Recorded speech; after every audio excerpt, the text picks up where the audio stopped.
Hello বন্ধুরা, কেমন আছো সবাই? আশা করতে সবাই খুব ভালো আছো। রয়েছে বন্ধুরা, আজকে কোনো ব্লগ ভিডিও না, আজকে একটা রেসিপি নিয়ে তোমাদের সামনে চলে এলাম।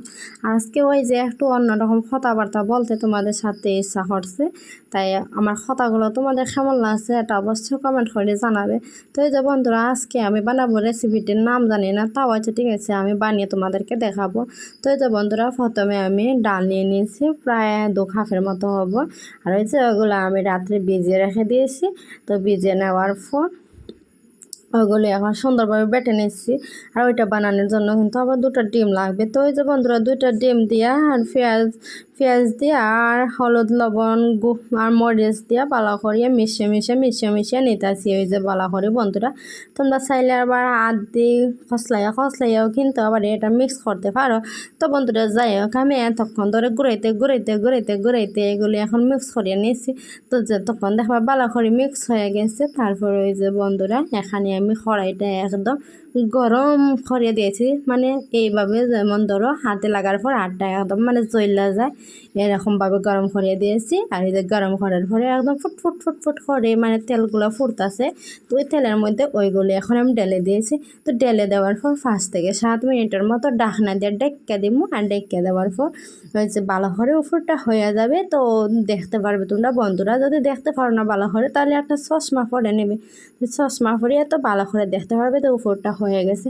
তো উপরটা হয়ে গেলে কিন্তু আবার ফালটা নেবা। তো ফালটা নেওয়ার পর ওই যে বন্ধুরা, আমার খুব ভালো করে কিন্তু মানে ফালটাটা হয়েছে, কোনো কিছু করার মধ্যে লাগে নাই। তো বন্ধুরা, ওই যে একটু ভালো করে মানে ঠান্ডার জন্য তো একটু তেল দিয়ে দিলাম। আর সে জানো বন্ধুরা, রেসিপিটা কিন্তু খেতে কিন্তু ভীষণ মানে দারুণ হয়েছিল, কি বলবো তোমাদেরকে। তোমরাও এখন কিন্তু আমার মতন বাসায় বানিয়ে মানে ট্রাই করতে পারো। তো ওই যে বন্ধুরা, আমার ফাইনালি মানে ওইটা রেডি হয়ে গেছে। আর ওই যে বন্ধুরা, কি জানো একটা কথা, ওই রেসিপিটা কিন্তু আমি আজকে ফার্স্ট টাইম আমার ঘরে বানিয়েছি। তো সবাই খেয়ে কিন্তু একদম ফাল্লাফাল্লি লাগিয়েছিল, বলছিল যে এত স্বাদ হয়েছে কি বলবো তোমাকে। আর আমার বর তো এত প্রশংসা করছিল, আমার বলছে নাকি আমার মতন বউ পেয়ে একদম ধন্য হয়ে গেছে, এত ভালো ভালো রেসিপি জানি। ওকে আগে কেন রান্না করে আমি খাওয়াইনি, তো আজকে ফার্স্ট টাইম কেন খাওয়ালাম। তো বন্ধুরা, যাই হোক, ওই যে ওটা মানে তোমরা একটা ছুরি থাকলে ছুরি দিয়ে খাতে কিন্তু ভালো হবে। যাই হোক বন্ধুরা, আমার ঘরে ছুরিটা আমি খুঁজে পাচ্ছি না। তো ওই যে আমি একটা চামচ দিয়ে একদম গুতাই একদম খাট্টা লাগছে, খাট্টা লাগার পর ছোটো ছোটো পিস করে নিয়েছি একদম মানে পনিরের মতন।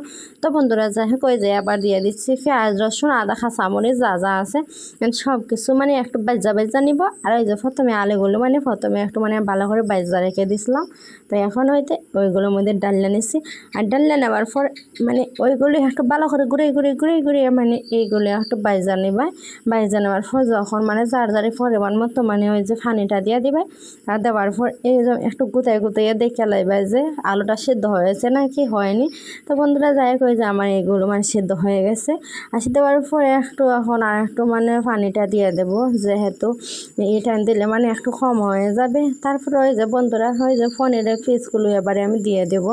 তো বন্ধুরা, আজকের রেসিপিটা তোমাদের কেমন লাগেছে অবশ্যই আমাকে কমেন্ট করে জানাবে।